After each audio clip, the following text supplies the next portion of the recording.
એક જ વાક્ય ગુજરાતની જનતાએ સમજ, એક જ વાક્ય ખાલી, જેણે તમારો ગેસનો બાટલો 400 માંથી 600 કર્યો, પછી 800 કર્યો, અને હવે 950 1000 પહોંચાડ્યો, ફરી એનું બટન દબાવશો તો 1200 ને 1500 લઈ જશે.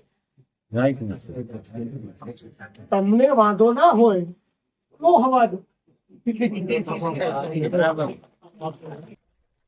તમને 1500 ભવિષ્યમાં બાટલો લેવાની તૈયારી હોય અને તેલનો ડબ્બો 5000 લેવાની તૈયારી, અને પેટ્રોલ 150 લીટર 150 રૂપિયા લીટર પુરાવાની તૈયારી હોય તો જયેશબેન જિગ્નેશબેન કોઈ વાંધો નથી. છે બી વાંધો. આ એક જ વાત જનતાએ સમજવાની, ખબર રાખવાની છે. જવા આવવાના ભાડા મોંઘા થઈ ગયા, રાશન ને કરિયાણું મોંઘું થઈ ગયું,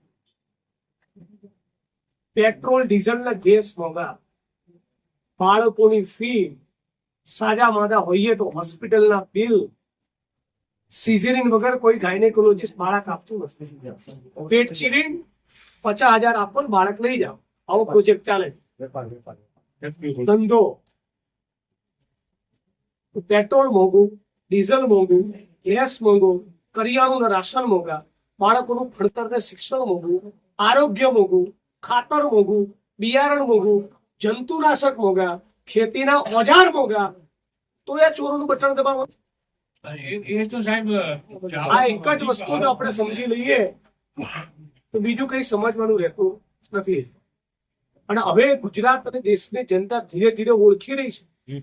આ દાદાગીરીઓ કરીને ચરબી કરીને જે ફોર્મ પાછા ખેંચાયા ને, ગુજરાતમાં ભાજપનો મેસેજ સારો નથી ગયો. લોકો સમજે છે આ ખોટું થઈ રહ્યું છે.